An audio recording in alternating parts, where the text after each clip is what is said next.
Srimad Bhagavatam'a GeneL Bakış. All glories to the assembly. All glories to Shri Shri Guru Goranga. All glories to Shri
Are you ready?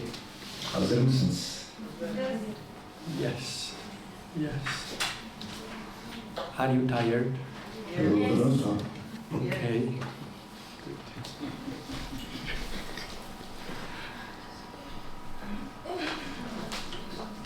Get used to it.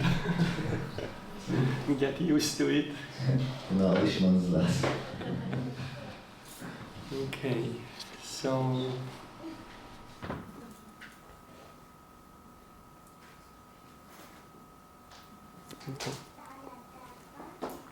there was one thing I was thinking about that we could talk before the class. Bir konu vardı derse başlamadan önce konuşabileceğimizi düşündüğüm.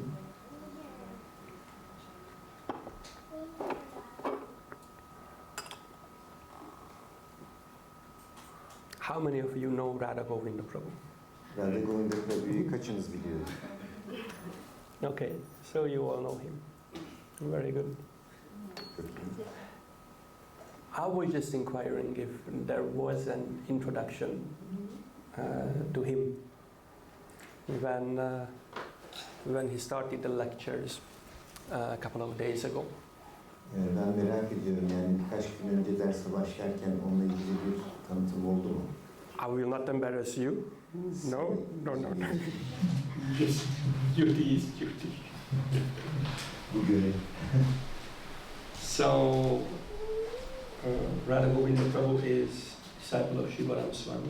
Radha Govinda Prabhu Shivaram Maharaj'ın öğrencisi. And I will be really short. Okay. Kısa tutacağım. And he was preaching in several countries, O birkaç ülkede bu bilgiyi yayıyordu. including Romania, Moldova, Ukraine. Romanya, Moldova ve Ukrayna dahil. And he started several temples and built several communities. Birkaç tane tapınak ve birkaç tane topluluk kurdu. He's a counselor, he's a teacher, he's a knowledgeable person. O bir konsul, o bir öğretmen, o bir bilgili bir kişi. And he is leading the Romanian preaching for the last 7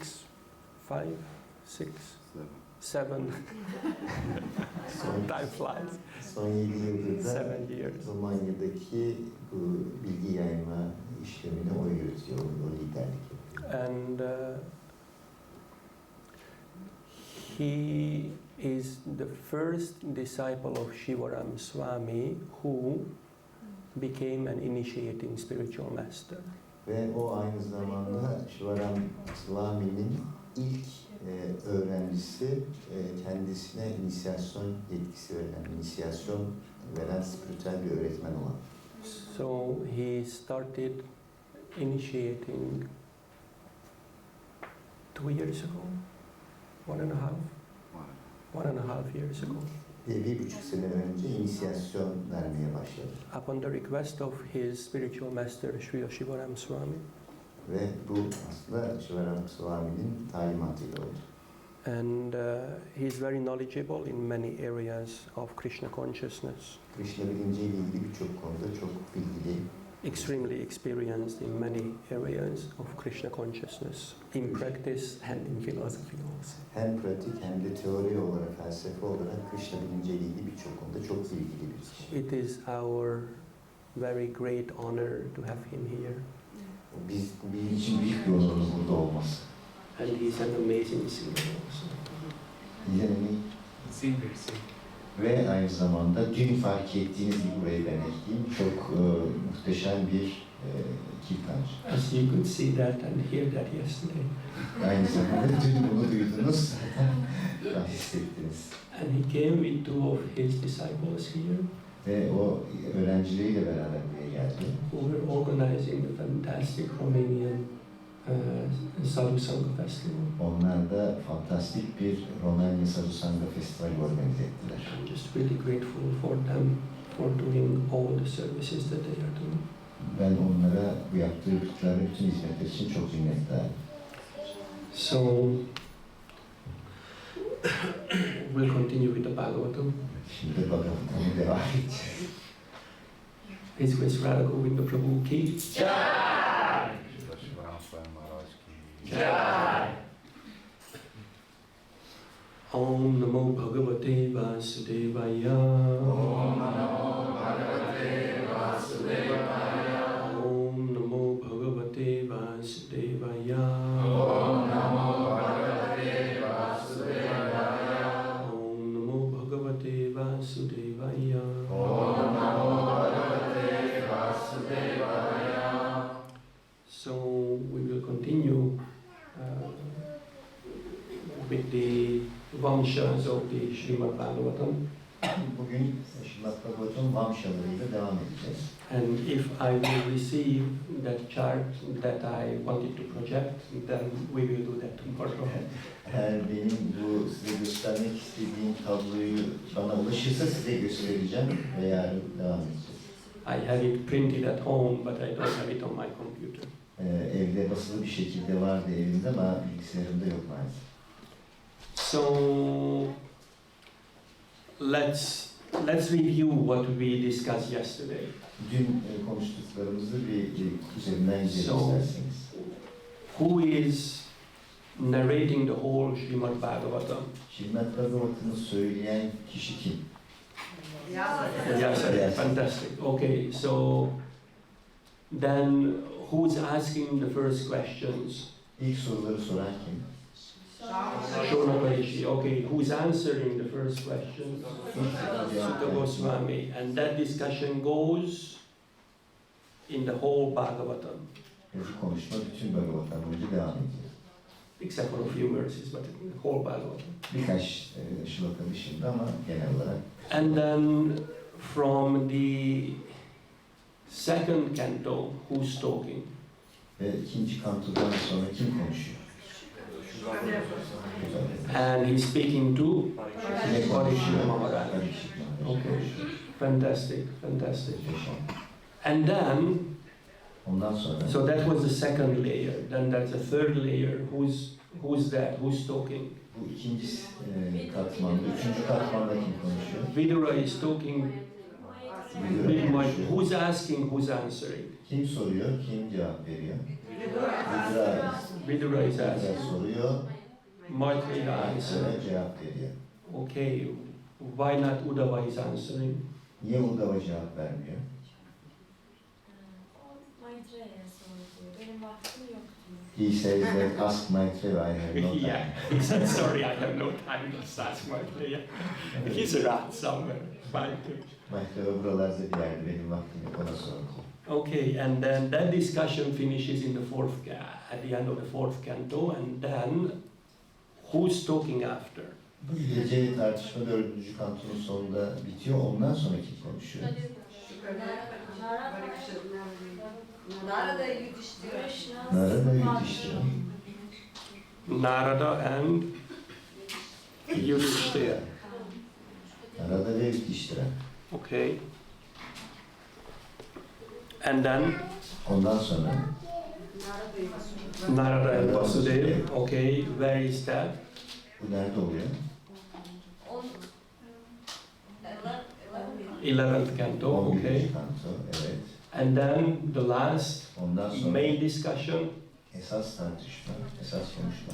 Krishna Vishnu and Uddhava. Yes, Krishna and Uddhava. Krishna ve Buddha var. Evet.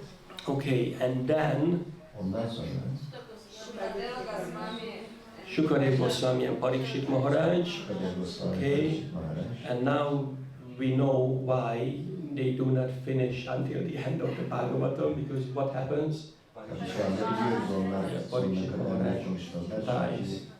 Parikshit Maharaj bedenini terk We etti. cannot talk further. O yüzden daha fazla. And then we go back to the first layer, and that is Tekrar birinci katmana dönüyoruz ve bu Shonakarishi and Sutta Goswami. Şaunakarishi ve Sutta Goswami. Fantastic. You know the names. Good. Artık isimleri öğrendiniz. Or you can read your notes. Ya da notlarınızı okuyabiliyorsunuz. That's also good. Bu da çok iyi.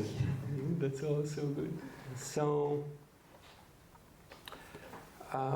we will go through the vamshas or the families. Şimdi vamşalar veya işte soylar üzerinden gideceğiz, hanedanlar üzerinden gideceğiz. And as I told you, you do not have to remember all the names. Söylediğim gibi bütün bu isimleri hatırlamanız lazım. There are a lot of names in the Bhagavatam. Çok isim var burada. Yeah, interesting that Parikshit Maharaj and Shonaka Rishi and all the saints who were there with Shonaka Rishi, they just knew everything in the Bhagavatam. Once it was said and they remembered. Çok ilginç tabii. Bütün bunlar konuşurken Shonaka Rishi, Parikshit Maharaj, onlar bunların hepsini biliyordu. Yani bir defa söyleyince bunları hatırlayabiliyorlardı. It wasn't written, it wasn't in their hand, and I haven't seen any pictures where they were taking notes.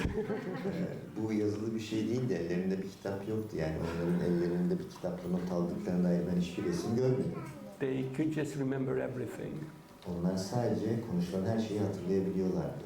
So you can remember all the names. Siz de bütün isimleri aslında. You can remember all the 18,000 verses. Bütün aslında 18.000 şlokayı hatırlayabilirsiniz kıtayı. Just put your mind to it and you'll be successful. This life, next life. Sadece zihninizi burada odaklarsanız bu hayatta bir sonraki hayatınızda sonunda başarılı olabilirsiniz. So, the dynasties of the Srimad Bhagavatam. Srimad Bhagavatam'ın geçen hanedanları. So we know that the Srimad Bhagavatam is a Purana, it's Bhagavata Purana. Biliyoruz ki Srimad Bhagavatam bir Purana, aslında Bhagavata Purana.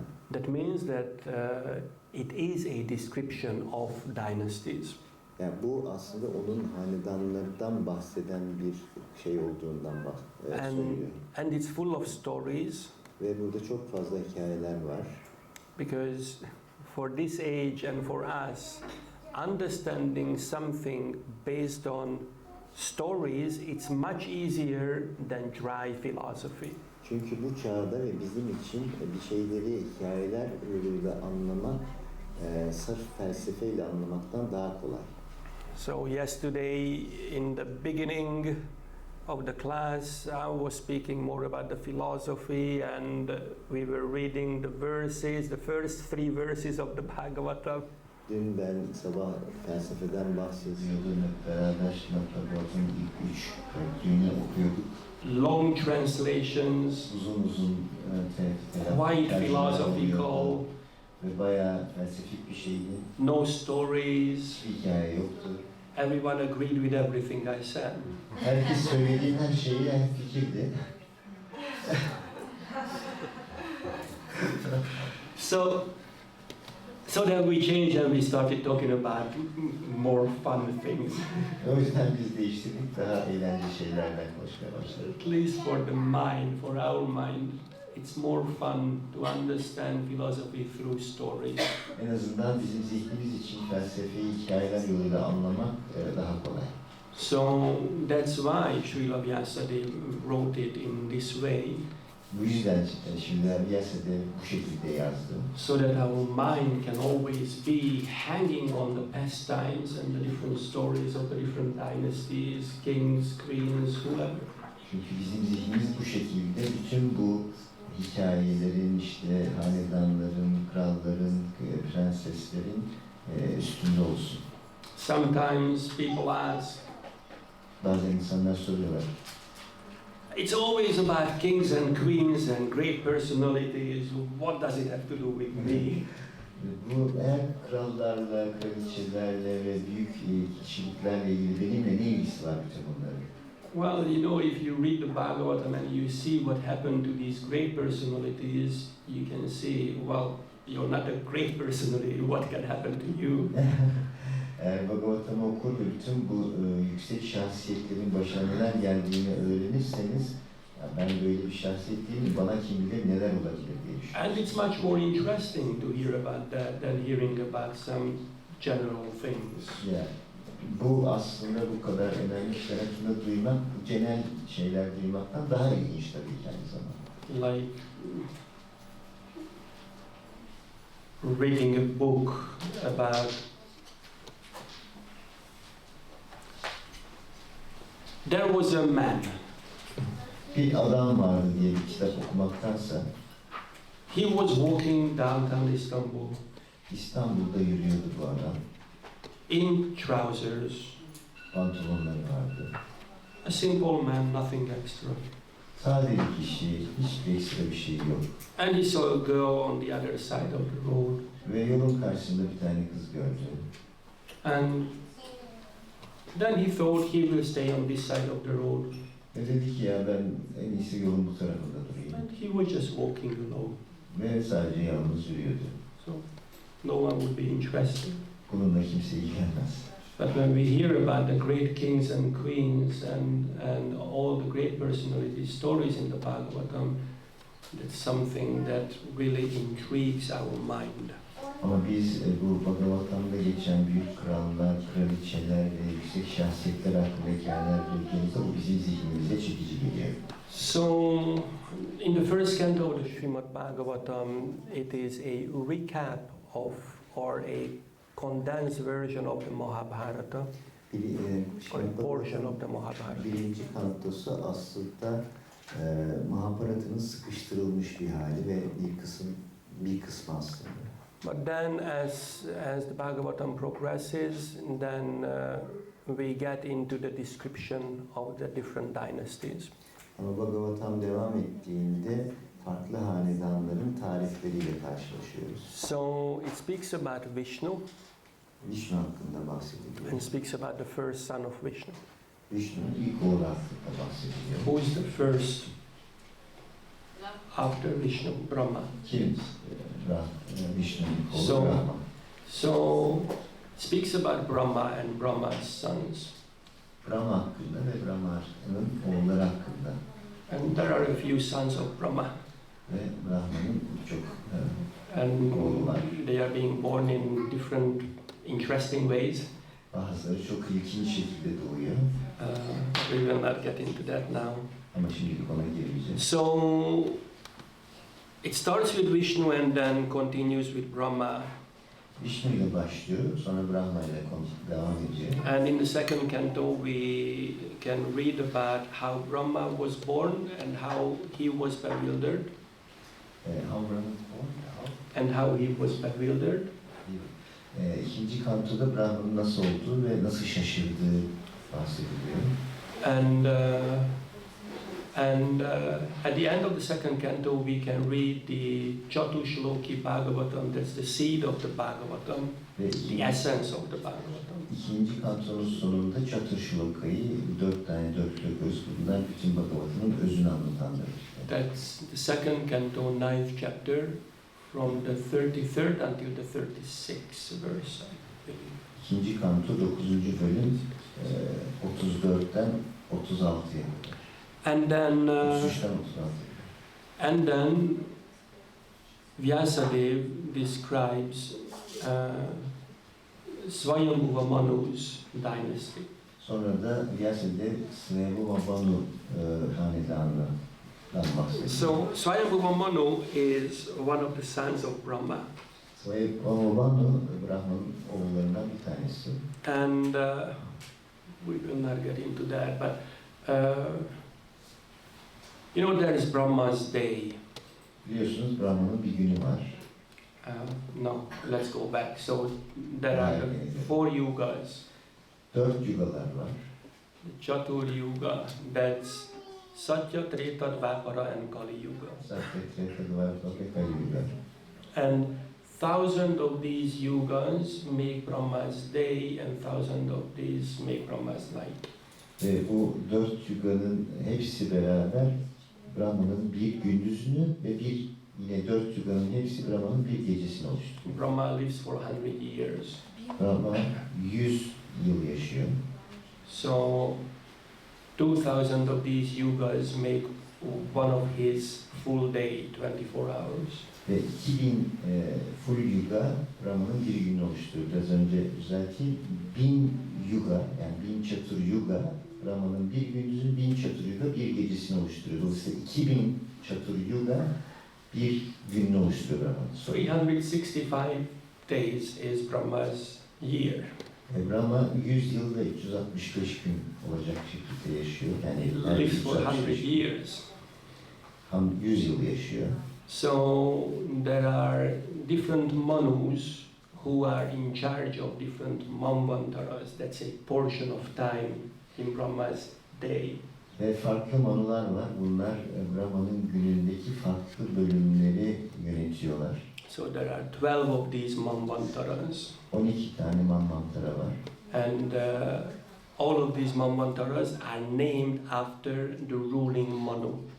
Ve bu manvantaların hepsi o dönemi yöneten manunun ismine göre isimlendiriliyor. So there's Svayambhuva and Chakshusha and all the others. There's a description in the Bhagavatam. Svayambhuva, Chakshusha, bununla ilgili ilave anlatılar var. In the 8th canto, there's a detailed description of the different manus and the manvantaras. 8. kantoda farklı manular ve manvantaralar hakkında açıklamalar var detaylı bir şekilde. But here in the first, actually many cantos, the Bhagavatam is speaking about Svayambhuva Manu's dynasty. Burada 1. kanto ve aslında birçok kantoda Svayambhuva hanedanından bahsediyor Srimad Bhagavatam. So from the 3rd canto until the 7th, it is Svayambhuva Manu. 3. kantodan 7'ye kadar Svayambhuva Manu'dan bahsediyor. In the 8th canto, there's a description of all of the Manus. 8. kantoda bütün manulardan bahsediyor. And from the 9th until the 12th canto, Vaivasvata Manu's dynasty is described. 9. kantonun 2'ye kadar Vaivasvata Manu hanedanından So bahsediyor. that's the Sun dynasty. Bu güneş hanedanlığı. And then later on, it's the Moon dynasty's description. Ondan sonra da Ay hanedanlığı bahsediyor. Why is the Sun and the Moon dynasty is important for us? Niye bizim için bu güneş ve ay hanedanlığı önemli? Which one? Krishna doğdu bu hanedandan. Okay, good. So Krishna was born in which dynasty, the Sun or the Moon? Moon, okay. Krishna hangi hanedanda doğdu? Ay hanedanlığı. And Rama was born in Rama Sun dynasty. güneş hanedandığında doğdu. So then, if we go more into details of Svayambhuva Manu, Eğer Svayambhuva Manu'nun daha detayına girersek, so in the 3rd and the first part of the 4th canto, it is about Manu's daughters. 3. kanto ve 4. kantonun başında Manu'nun kızları hakkında bahsediliyor. There are 3 daughters that they talk about: Akuti, Prasuti, and Devahuti. 3 tane kızı var, Ahuti, Prasuti ve Devahuti. And then we go into Svayambhuva Manu's younger son's dynasty. Ondan sonra da Svayambhuva Manu'nun genç oğullarının hanedanlıkları. Called Uttanapada Maharaj. Uttanapada. Uttanapada. Yes, and there we go into Dhruva's story and many others. Ondan sonra Dhruva Maharaj'ın hikayesi ve diğer hikayeleri görüyoruz. And then in the 5th canto comes Priyavrata Maharaj. 5. kantoda Priyavrata Maharaj'dan bahsediyor. And that's an interesting part. Bu ilginç bir kısım. Because in the 5th canto, Priyavrata Maharaj, he's an older son of Svayambhuva Manu. Çünkü 5. kantoda Priyavrata Maharaj aslında Svayambhuva Manu'nun kıdemli oğlu. And he has a chariot. Ve onun bir arabası var. And he goes around with his chariot. Ve bu arabasıyla etrafta dolaşıyor. And the wheels of his chariot makes huge ditches. Ve bu arabanın tekerlekleri çok büyük kanallar oluşturuyor yerde. That's where the Bhagavatam starts describing the structure of the universe. Ve burada da Bhagavatam evrenin yapısını anlatmaya başlıyor. Because it is said that Priyavrata Maharaj's chariots wheels made different oceans. Çünkü diyor ki Priyavata Maharaj'ın bu arabasının tekerleğini bıraktığı kanallar farklı okyanuslar oluşturuyor diyor. So you can read all about these things in the 5th canto in detail. Bütün bunlarla ilgili detaylı bilgiyi 5. kantoda okuyabilirsiniz. The structure of the universe. Evrenin yapısı. Well, we were speaking about creation. Yesterday we were speaking about the creation in the Bhagavatam in several places before and the description of the universe. Vyasadeva Srimad Bhagavatam'ın farklı yerlerinde daha bu evrenin yapısını anlatmadan önce evrenin nasıl oluştuğuyla ilgili ibareler, bilgiler veriyor. So by the time of the description of the universe, we understand the creation, supposed to understand the creation. Aslında bu evrenin yapısını anlatmadan önce biz aslında evrenle ilgili genel bilgilere sahip olmuş oluyoruz. And then all the different planetary systems are described and how they were created and how Paramatma enters, in which Vishnu form, and all of those things are described. Farklı gezegenlerin yapısı, konumu, işte Paramatma'nın bunların içine nasıl girdiği, nasıl yaratıldığı, bütün bu bilgiler daha önce veriliyor. And then after that description, we just jump back to Uttanapada Maharaj's description. We jump back to Uttanapada Maharaj's. Ve bütün bu tanımlardan sonra tekrar Uttanapada Maharaj'ın hikayesine geri dönüyoruz. You will be able to read about those. You will be able to read about those in the Bunlarla Bhagavatam. ilgili okuyabilirsiniz Bhagavatam'da. Hopefully in a couple of years. Birkaç yıl içinde inşallah. In Turkish. Türkçe olarak. Inshallah. we really hope. Biz gerçekten buna ümit ediyoruz. So this is the overview of the overview of the Vamshas in the Bhagavatam. We don't get in the details more. Bu Bhagavatam'daki Vamşaların da bir genel bir bakış. So when will the first canto come out? When? Ne zaman birinci kanto basılacak? Do you know when? Bilgisi olan var mı? Exactly one, but before the end of the year, definitely. Before the end of the year. So Prabhupada Marathon, probably we will be able to distribute the first canto. I think that's definitely. That's the plan. That's the plan. Olarak bastırmaya çalışıyoruz. Ama Allah büyük. They are preparing to be ready before the fair. Before the October book fair or the December book fair. Okay. I'm more and more inspired to fly back in December. O yüzden ben Aralık'ta geri gelmek için çok bir heves duyuyorum. So, please, as soon as the Bhagavatam comes out, start reading. Lütfen Bhagavatam çıkar çıkmaz onu okumaya başlayın. So don't wait Beklemeyin. a day. Don't wait a day. Bir Just gün start bile reading. beklemeyin. Hemen okumaya başlayın. Okay, you will see a lot of really important things in the Srimad Bhagavatam. Gerçekten çok önemli şeyler göreceksiniz Bhagavatam'da. You will have the first canto. We immediately will start the second and the third. Birinciyi alacaksınız, biz de hemen ikinci ve üçüncüye başlayacağız. Actually, we have the translations Aslında ne zaman? up until the fourth canto. Dördüncü kantoya kadar aslında tercümelerimiz var. Okay, so let's make an effort to have the translation and the printing of those 4 cantos ready within Hep beraber bu ilk 4 kantonun Not 2 months. hazırlanmasıyla ilgili bir çaba sarf edelim. Ne zamana kadar hazır olsun? But it would be good to have it in 2 years. Ama 2 yıl içinde bunları yapabilirsek çok güzel olur. 2025 Bhakti Camp. Okay, Yani 2025 25 Bhakti tane Camp. Bhakti Camp. First 4 cantos. İlk 4 kanto. Okay, let's try. Hadi buna çabalayalım. Don't try. Let's do. Çabalamayalım, yapalım. Okay, and just read. Sadece okuyun. It's really important. Çok önemli gerçekten. So let's see the structure of questions in the Srimad Bhagavatam. Şimdi Srimad Bhagavatam'daki soruların yapısını inceleyelim. So now you will need the Bhagavatam for sure.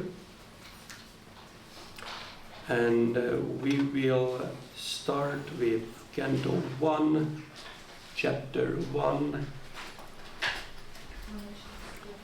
Interestingly, the title of the chapter is Questions by the Sages. Yes. Which?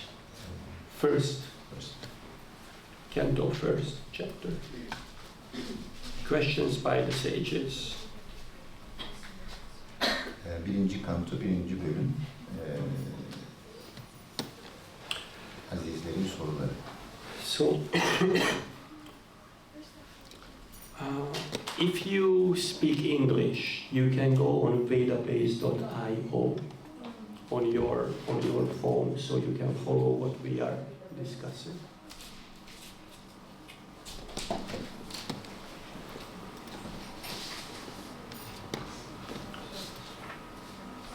Okay.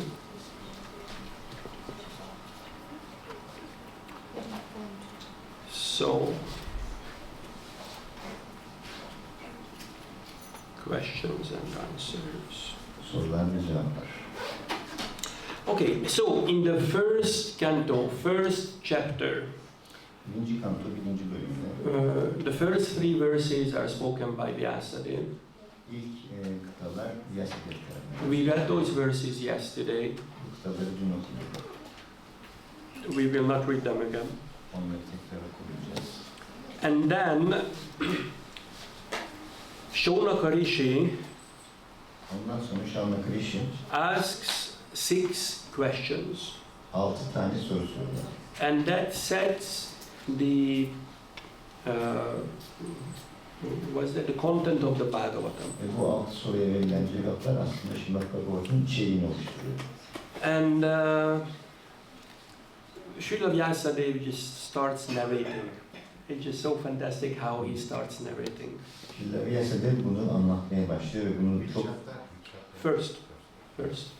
It's right in the beginning of the Bhagavatam, 4th verse. We will be continuing. So, interestingly, Vyasadeva does not say when. Ve çok iyi bir şey de Vyasadeva ne zaman diye bir şey söylemiyor, yani zaman olduğunu bahsetmiyor. He says once. Once. Bir zamanlar diye bahsediyor. He says once in a holy place in the forest of Naimisharanya. Bir zamanlar Naimisharanya ormanındaki kutsal bir yerde Great sages headed by the sage Shaunaka assembled to perform a great 1,000-year sacrifice for the satisfaction of the Lord and his devotees. Bilge Shaunaka'nın liderliğinde büyük bilgeler Rabbim ve onun adananların memnuniyeti için 1000 yıllık büyük bir fedakarlık yapmak üzere toplandılar. And then he continues. Ondan sonra devam ediyor. One day, Bir gün after finishing their morning duties, sabah görevlerini bitirdikten sonra by burning a sacrificial fire and the offering a seed of esteem to Srila Sutta Goswami, the great sages made inquiries with great respect about the following matters. Sabah görevini yaptıktan sonra suna ateşini yakarak ve Srila Sutta Goswami'ye saygı dolu koltuğunu sunarak büyük bilgeler, büyük bir saygıyla aşağıdaki konular hakkında soruşturma yaptılar. So the sages headed by Shaunaka Rishi assembled to do a 1,000-year sacrifice. Shaunaka Rishi liderliğindeki azizler 1000 yıllık bir sunu yapmak üzere toplandılar. So interestingly enough, I was just listening to a lecture about these sacrifices. Ben bu sunularla ilgili bir ders dinliyordum. And that was in relation to Daksha's sacrifice. Bu Daksha'nın yaptığı sunuyla ilgili bir konuydu. That you will be able to read after the camp in 2025 because it's in the fourth canto. Yani 20-25'teki festivalden sonra onu okuyacaksınız çünkü bu 4. kantoda geçiyor. Daksha was doing a huge sacrifice. Daksha çok büyük bir sunu yapıyordu. So then there's a description of how that sacrificial arena was destroyed. Ve orada bu sununun yapıldığı tören alanının nasıl yok edildiği ile ilgili bir tarifler var. There are some issues there in between Daksha and Daksha's daughter and Shiva, who was the husband of Daksha's daughter. Orada işte Daksha'nın kızı ve Shiva aynı zamanda Daksha'nın kızıyla evli kocası, yani damadı oluyor Daksha'nın, onlar arasında bir konu vardı. And then there was a little argument Kısa küçük bir tartışma vardı. that ended by this side was cursing that side and the other side was cursing this side, and a lot of people died and lost their mustaches and eyes and then eventually a head. Ve bir taraf öbür tarafı lanetliyordu, o taraf bu tarafı lanetliyordu. En sonunda birçok kişi işte bıyığından, saçlarından, gözünden ve kellesinden oluyor. And then the first head replacement in history happened. Ve tarihteki ilk kafa transferi, plantasyonu yapıldı.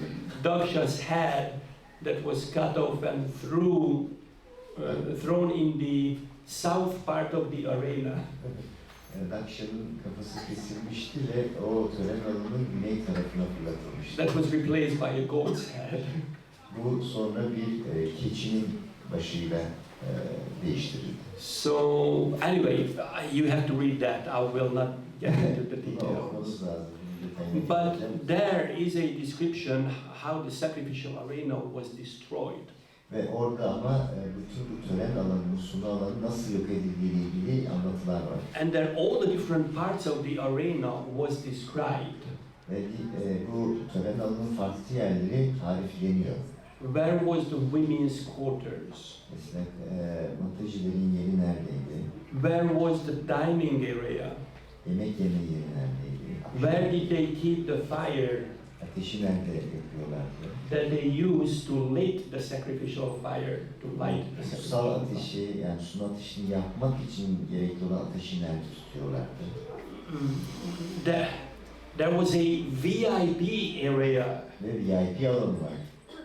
You know who were there in the VIP area? Kim vardı bu VIP alanında biliyor musunuz?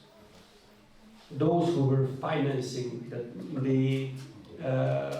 the yagya. Bu sunuyu finanse eden kişiler bulunuyordu diyor. They were in the VIP area with their families. Aileleriyle beraber o kişiler VIP alanındaydı. And of course some other special guests were also there. Tabii bazı özel konuklar da bu alandaydı. And then there was also the part of the arena where all the spectators were.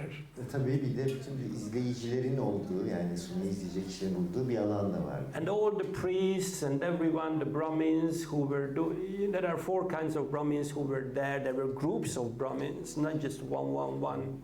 Bütün din adamları, 4 tipten Brahmanalar, hepsi oradaydılar. And it's not that they did not go to sleep for 1,000 years. Ama tabii ki onlar yani 1000 yıl boyunca uyumamazlık yapmadılar. So they had their morning duties, then they did the sacrifice, they did whatever, they were also eating, they were doing so many things, and in the evening they went to sleep. Onlar sabah görevlerini yerine getiriyorlar, ondan sonra sunu yapıyorlardı, sonra günlük faaliyetlerini yapıyorlardı, sonra akşam uyuyorlardı. So when we speak about a sacrifice, just imagine the logistics behind it. Bu sunuyu düşündüğümüz zaman bunun arkasındaki lojistik desteği düşünün. So it's not some kind of thing that, okay, a few sages just gathered in the forest and they were eating berries and nuts and roots, and it's not like that. Bu şey gibi değil, yani işte birkaç tane azız ormanda toplanmış buradaki böğürtlenlerden falan yiyorlar, böyle ilerliyorlar, böyle bir şey değil yani. It was a huge thing. Çok büyük bir şey. A lot of cooks, a lot of houses, tents, this build, that build, whatever. a lot of logistics behind it, a lot of organization and management. Evler, yemek yapılan yerler, bir sürü lojistik destek ihtiyacı olan bir sunuydu bu aslında.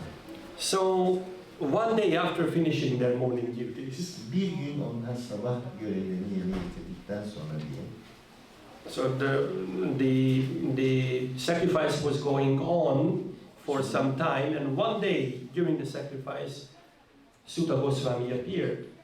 yani sunu devam ediyordu bayağı bir zamanda. Sonra bir gün sunu alanında Sutta Goswami And geldi. they offered an elevated seat to him.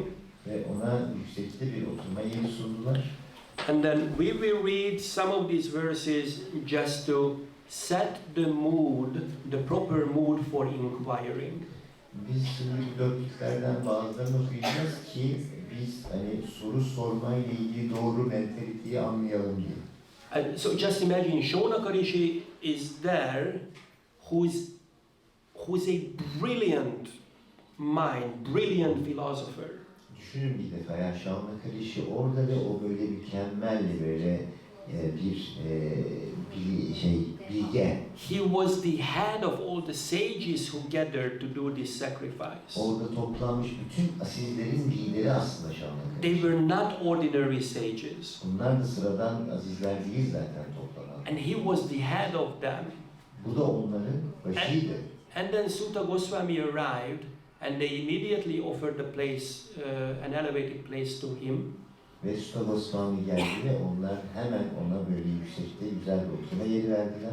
And then Shonakarishi sets the example for us how to ask Ve questions. Şavnakarishi de bize burada nasıl soru sormamızla ilgili örneği gösteriyor aslında. And what are those questions that would be important for us to ask to be able to understand Krishna consciousness? Ve bizim Krishna bilincini anlayabilmemiz için sormamız gereken sorular neler aslında bunu bahsediyor. So, with great respect, he asked about the following matters. Büyük bir sevgiyle onlara 6th verse. Saygıdeğer Respected Sutta Goswami, Sutta Goswami, you are completely free from all vice. sen tüm kötülüklerden tamamen özgürsün. You are well versed in all the scriptures famous for religious life, Dini yaşamla bütün kutsal metinlerle ilgili bilgisizsin. and in the Puranas, Puranalarla ilgili and the bilgin var. histories as well. Tarihle ilgili bilgin var. For you have gone through them under proper guidance and have also explained them. Çünkü sen bunları doğru bir rehberin altında inceledin, öğrendin ve bunu onlara anlattın. So, from this we understand what are the foundational qualifications of someone who can talk about these topics. Biz burada aslında konuşacak birisinin sahip olması gereken nitelikleri anlıyoruz. First of all, you know the topic. Birincisi konuyu biliyorsun. Then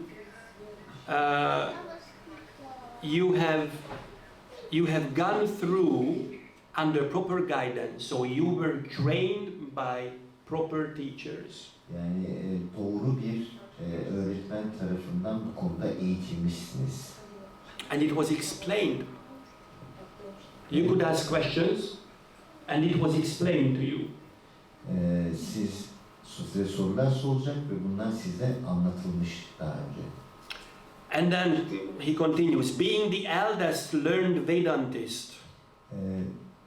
Bilge Vedantistlerin en yaşlısı olarak. It's the 7th verse. O Sutta Goswami, En yaşlı bilgili Vedantist olarak ey Sutta Goswami. you are acquainted with the knowledge of Vyasadeva, Tanrı enkarnasyonu olan Vyasadev'in bilgisine aşinası. who is the incarnation of Godhead, Vyasadev Rabbin enkarnasyonu. and you also know other sages who are fully versed in all kinds of physical and metaphysical knowledge. Aynı zamanda her türlü fiziksel ve metafizik bilgide tam anlamıyla usta olan diğer bilgeleri de tanıyoruz. So it's not only that he went through training, O sadece bu eğitimden geçmedi. he is the eldest O aynı zamanda en kıdemli, en yaşlısı. He has the knowledge of Vyasadeva. Vyasadeva hakkında bilgisi var. And interestingly, you know other sages, you had the proper sangha. Ve diyor ki senin diğer aziz arkadaşların var. Yani senin doğru bir sangan var. Why is it important for us? Bu bizim için neden önemli? Because through proper sangha, we can be corrected. Çünkü doğru bir sangayla biz düzeltiliriz. So because you had proper sangha, because you know other sages, they know you also, then you could test your knowledge among those sages for sure. Çünkü senin diğer arkadaşların var, sangan var. Sende bu bilgiler var. Sen sahip olduğun bilginin doğruluğunu onlar aracılığıyla zaten test etmiş oluyorsun. You could learn from them. Onlardan öğrenebilirsin. They could help you understand something that you did not understand Senin before. anlamadığın bir şeyi anlamana onlar yardımcı olur. So these are just so important for us to set the proper mood. Bunlar bizim doğru bir mentaliteyi oturtmamız için çok önemli. So whenever someone starts talking to you about philosophy, Eğer bir kişi sizinle felsefe hakkında konuşmaya başlarsa, just think about these things. bunlar hakkında düşünün. How that person was trained, Bu kişi nasıl eğitildi? what's his sangha, Bunun sangası kim? was there any opportunity for him to get deep in that knowledge? Bu kişinin bu bilginin derinliklerine girmesi için bir imkanı var mıydı? And then he continues. Ve sonra devam ediyor. Because you are submissive, Ve siz itaatkar olduğunuz için your spiritual masters have endowed you with all the favors bestowed upon a gentle disciple. spiritüel öğretmeniniz nazik bir öğrenciye bahşedilen tüm iyilikleri size bahşetmiştir. Therefore you can tell us all that you have scientifically learned from them. Bu nedenle onlardan bilimsel olarak öğrendiklerinizi bize anlatabilirsiniz. So submissiveness, Yani itaatkar olmak, that is the key to receive proper knowledge. itaatkar olmak doğru bilgiyi almak için anahtar. When we see all the acharyas, Diğer acayipleri gördüğümüz zaman they never said, I'm really knowledgeable, give me your blessings. ben çok bilgiliyim, bana takdislerinizi verin. Narottam Das Thakur, Vishwanath Chakravarti Thakur, Srila Bhaktivinoda Thakur. All, you can read all their songs and all their writings. They never say that I'm good. Bütün bu bizim acayiplerimizi okuduğunuzda ondan hiçbir zaman ben çok iyiyim falan dediğinden I know everything. ben her şeyi biliyorum dediğine rastlamazsınız. I acquired all the knowledge. Ben bütün bilgiye sahip dediğine rastlamazsınız. I'm the most eligible for your mercy and for your blessing. Ben sizin merhametiniz ve takdis için en doğru kişiyim dediğine rastlamazsınız. They are the most submissive. Onlar en itaatkar kişiler. So, amanitvam adambitvam ahimsaksha. So, knowledge, according Krishna in the Bhagavad Gita, knowledge starts with humility and being devoid of pride. Bhagavad Gita'da Krishna'nın bahsettiği gibi bilgi alçak gönüllülükle ve gururdan uzak olmakla başlar. 13th chapter, 8 to 12 verse. 13. kanto 8 to 12, 8'den 12 kıtalar. That's where we can see how we can acquire knowledge. Bu yüzden biz bilgiyi nasıl alabileceğimizi buradan öğreniyoruz. And all of those symptoms are reflected here in the beginning of the Bhagavatam. Bütün bu semptomlar Srimad Bhagavatam'ın en başında anlatılıyor. So please, therefore, 9th verse. Bu nedenle lütfen Being blessed with many years, uzun yıllar kutsalmış olarak explain to us, bize anlattığınız, now comes an important thing, bu da önemli bir şey. in an easily understandable way. Bize kolay ve anlaşılır bir şekilde anlattınız. What you have ascertained to be the absolute and ultimate good for the people in general. ve insanlar için genel olarak ve mutlak olarak, nihai olarak en doğru şeyin ne olduğunu anlar. I mean, just imagine. Lütfen hayal edin. Shonakarishi is there. Şaunakarishi orada, An elderly, saintly person. yaşlı ve aziz bir kişi. He's heading all the saints in Naimisharanya. Oradaki ormanda Naimisharan'daki bütün azizlerin lideri, He has a lot of knowledge. çok bilgiye sahip birisi. And Sutta Goswami arrives, Musta Goswami geliyor. and Shonakarishi says, please explain the following topics in an easily understandable way. Ve diyor ki lütfen şu konularla ilgili kolay ve anlaşılabilir bir şekilde bize anlatın diyor. I mean, that's just so important. Bunlar çok önemli. He was not saying, I have all the knowledge. Benim bilgim var demiyor. You explain the Bhagavatam or the questions however you would like to, because I will understand it. Çünkü ben bilgiyim, siz istediğiniz gibi bu konuları anlatın, ben nasıl olsa anlarım demiyor. He wanted to make sure that everyone understands what Sutta Goswami says. Usta Goswami'nin söyleyeceği her şeyin herkes tarafından anlaşılabildiğini olduğundan emin olmak istiyor. So, if we would like to understand something, then we should ask it to be explained in an easily understandable way.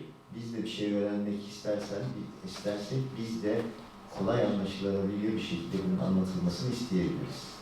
And when we will read the Bhagavatam, we will see that Sutta Goswami goes back and explains again and again and again similar things from different angles through different stories.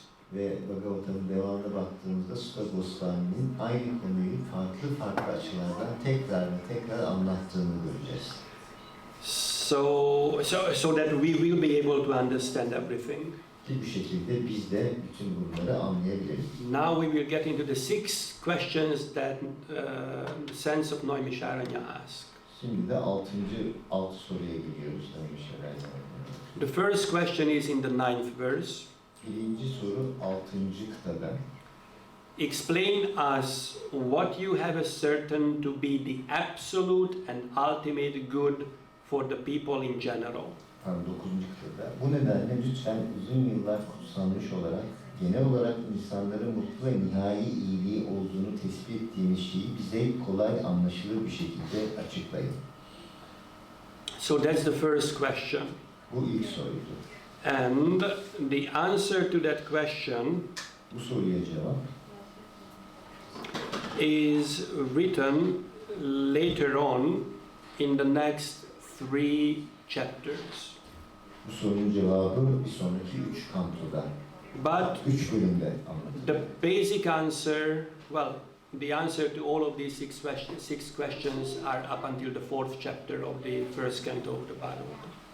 Bu 6 soruyla ilgili bütün cevaplar aslında 3. kantonun 4. bölümüne kadar olan bölümde cevaplanıyor. So the answer to this first question is Bu soruya cevap pure devotional service is what serves the highest, absolute and ultimate good for people in general. saf adanma hizmeti aslında bütün canlılar için en doğru ve mutlak fayda sağlayan şey. And then the second question is asked in the 11th verse. Sonra ikinci soru 11. kıtada soruluyor. There are many varieties of scriptures, Pek çok kutsal yazı çeşidi vardır. and in all of them there are many prescribed duties. Ve hepsinde ancak çeşitli bölümlerde uzun yıllar çalıştıktan sonra öğrenebilecek birçok belirlenmiş görev vardır. Which can be learned only after many years of study in their various divisions. Bunlar uzun yıllar çalıştıktan sonra öğrenilebilir. Therefore, O sage, Bu nedenle ey bilge, please select the essence of all these scriptures and explain it for the good of all living beings. lütfen tüm bu kutsal yazıların özünü seç ve onu tüm canlıların iyiliği için açıkla. that by such instruction their hearts may be fully satisfied. Açıkla ki kalpleri böyle bir talimatla tamamen tatmin olsun. And then Sutta Goswami's answer will be, Usta Goswami'nin bu soruya cevabı, devotional service to Vasudev is the essence of all scriptures. Vasudev'e adanma hizmeti yapmak bütün kutsal metinlerin özüdür. And then the third question Üçüncü comes soru geliyor. in text number 12. 12. kıtada. All blessings upon you, O Sutta Goswami. Tüm takdisler senin üzerine olsun ey Usta Goswami. You know for what purpose the personality of God had appeared in the womb of Devaki as the son of Vasudev. Tanrı'nın şahsının Vasudeva'nın oğlu olarak Devaki'nin rahminde hangi amaçla ortaya çıktığını sen biliyorsun. So the question is, why did Krishna appear in Devaki's womb? Soru şu, yani Devaki'nin rahminde Krishna niye belirdi? And Sutta Goswami's reply will be later on Usta Goswami'nin cevabı daha sonra that to call back home, back to Godhead, those who are in pure sattva gun, shuddha sattva. Şuddha Sattva'da yani saf Sattva'da olan kişileri tekrar Rabbin mekanına geri çağırmak için geldi. And then the fourth question comes Dördüncü soru, in the 13th 13. kıtada. O Sutta Goswami, Ey Usta Goswami, we are eager to learn about the personality of God and His incarnations. Tanrı'nın şahsı ve onun enkarnasyonları hakkında Please bilgi edinmek için sabırsızlanıyoruz. Please explain to us those teachings imparted by previous masters. Lütfen bize daha önceki Acharyalar tarafından aktarılan öğretileri açıkla. For one is uplifted both by speaking them and by hearing them. Çünkü kişi hem bunları konuşarak hem de duyarak moral kazanır, yükselir. So, they would like to hear about the incarnations. Onlar inkarnasyonlar hakkında duymak And istiyorlar. Sutta Goswami explains the different incarnations in several cantos. Ve birçok farklı kantoda Usta Goswami enkarnasyonları anlatıyor. And then the next question, Bir sonraki soru. that's the fifth question, that's in the 17th verse. 5. soru 17. kıtada. Actually, the 16th and the 17th.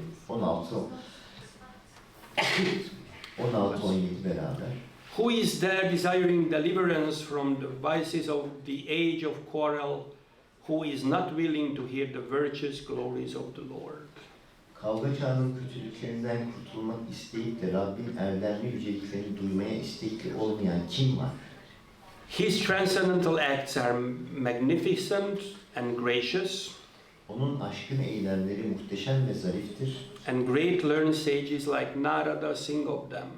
ve Narada gibi büyük bilgeler bunların şarkısını söyler. Please therefore speak to us who are eager to hear about the adventures he performs in his various incarnations. Bu nedenle lütfen onun çeşitli enkarnasyonlarında gerçekleştirdiği maceraları duymaya istekli olan bizimle bunları konuşun.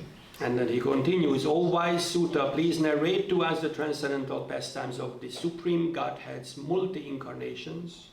Ona devam ediyor. Ey bilge Sutta, lütfen bize Yüce Tanrı'nın çoklu enkarnasyonlarının aşkın eğlencelerini anlat. Such auspicious adventures and pastimes of the Lord, the Supreme Controller, are performed by His internal powers. Yüce denetleyici olan Rabbin bu hayırlı maceraları ve eğlenceleri onun içsel güçleri tarafından gerçekleştirilir. And then text number 20, Lord Sri Krishna, the personality of Godhead, 20. kıta Rabbin şahsı Rab Shri Krishna. along with Balaram, Balaram'la birlikte played like a human being, bir insan görünerek oynadı, insan rolünde oynadı. and so masked he performed many superhuman acts. Ve böylece maskelenerek birçok insanüstü eylem gerçekleştirdi. So they specifically would like to hear about the leelas of Krishna. Yani onlar aslında spesifik olarak Krishna lilaları hakkında duymak istiyor. And we will hear about those leelas later on in the different cantos, especially in the 10th canto. Ve biz bu lilalar hakkında farklı kantolarda ve özellikle 10. kantoda duyacağız sonra. And then the sixth and last question that they ask. Son soru. Since Sri Krishna, the absolute truth, the last verse of the chapter, 23rd. Son kıta, 23. kıtada. Since Sri Krishna, the absolute truth, the master of all mystic powers, has departed for his own abode, please tell us to whom the religious principles have now gone for shelter. Tüm mistik güçlerin efendisi mutlak gerçek olan Sri Krishna kendi meskenine geri gittiğine göre lütfen bize dini ilkelerin şimdi kime sığındığını söyle. And the answer to that is the Srimad Bhagavatam gives shelter to the religious principles. Ve bu sorunun cevabı olarak da Srimad Bhagavatam bütün bu dini kuralların sığınağı olarak bulunuyor. So these are the 6 first questions in the Srimad Bhagavatam. Bunlar Srimad Bhagavatam'daki ilk 6 sorular. And then we will continue from here tomorrow. Ve buradan sonra yarın devam edeceğiz. We will try to go at least up until the 4th canto. En azından 4. kantoya kadar gelmeye çalışacağız. For no specific reason. Evet, spesifik bir sebebi yok. Grantara Srimad Bhagavatam ki Jai. Srila Prabhupada ki Jai. Jai Shri Radha Sundar ki Shri Gaur Nitai ki Javana Baladev Subhadra Maharani ki Jai Nitai Gaur Premanande Jai. Gaura Bhakta Vrinda ki Jai.